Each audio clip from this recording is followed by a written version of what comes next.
the remote mountains of northern Pakistan,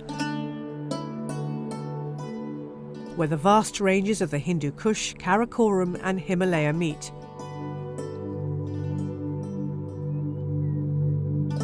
Isolated with harsh winters, where there were once trees, there are now only rocks.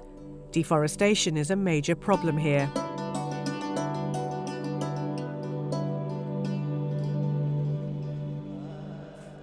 Most people burn wood for cooking and heating. Their poorly insulated homes need a lot of wood to keep them warm.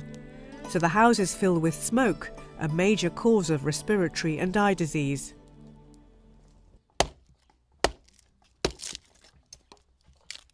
Chambeli lives with her 4 children and husband in the village of Pakora.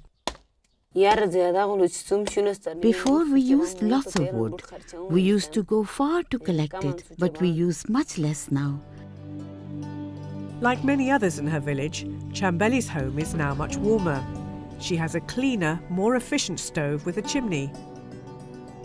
There used to be a lot of smoke, and because of that, we had sore eyes, aching chests, and our clothes were covered with soot. We had to warm water in a pot, using even more firewood. But now, water is warmed in the barrel for dishes, laundry, bathing, for everything. There's insulating foam on the floor, making it warmer and more comfortable. The chimney removes all the smoke, so the traditional hole in the roof can be covered by a hatch window. It keeps in warmth, lets in light, and allows in fresh air when required. The products were developed by the Aga Khan Planning and Building Service Pakistan, part of the wider Aga Khan Development Network. In 1997, they started the Building and Construction Improvement Programme, or BASIP. In these isolated mountain communities, families have to grow all their own fuel wood.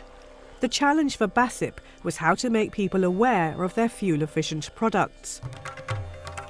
So they recruited local role models like Bibi Safina.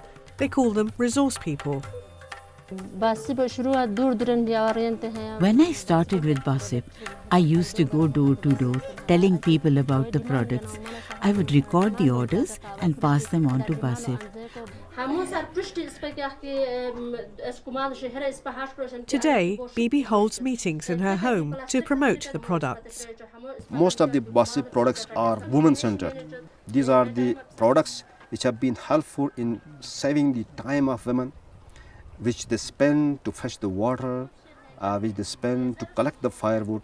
So these resource persons, they have been asset for their community, and we were able to make the local women to decide on their own for the adoption of BASIP products. At first, resource people like Bibi worked voluntarily, but as their workload increased, BASIP started to pay them a modest income. I get 10% commission from every sale. Gradually, I have gained more and more business experience. Now I have also started a business of my own, so my standard of living is really good now. When Bibi signs up a new customer, she liaises with BASIP so products can be sourced from local manufacturers. BASIP trains these entrepreneurs. They teach them how to make the products to a good standard, able to pass BASIP's quality control. They also supply tools and arrange startup loans. BASIP invited me for training, so I went to the town for a week. Then I came back here and started work. I began training others, around 25 people, and they are now working here too. I also earn more money from my machinery, which BASIP also helped me to install. So now I have both good machines and several employees. I used to earn 150 to 200 rupees a day. Now I earn 1,000. The stoves are also made locally. This metal worker used to make a couple of hundred stoves a year. Now he makes 2,500. The whole notion is to ensure that there's enough trained entrepreneurs within the communities so that they are able to meet the ongoing demand and make it a market-based model, that these entrepreneurs make a good business out of it. So it's a business model for continuity and for sustainability. Wall and ceiling insulation also helps to keep schools, other buildings and homes warm, even in the middle of winter. BASIP continues to innovate and expand its reach, holding roadshows to introduce new communities to its products. All's good now. The children are happy, we are happy, the house is clean and we have warm water. There's no smoke. Before we had a different life, now it is completely changed.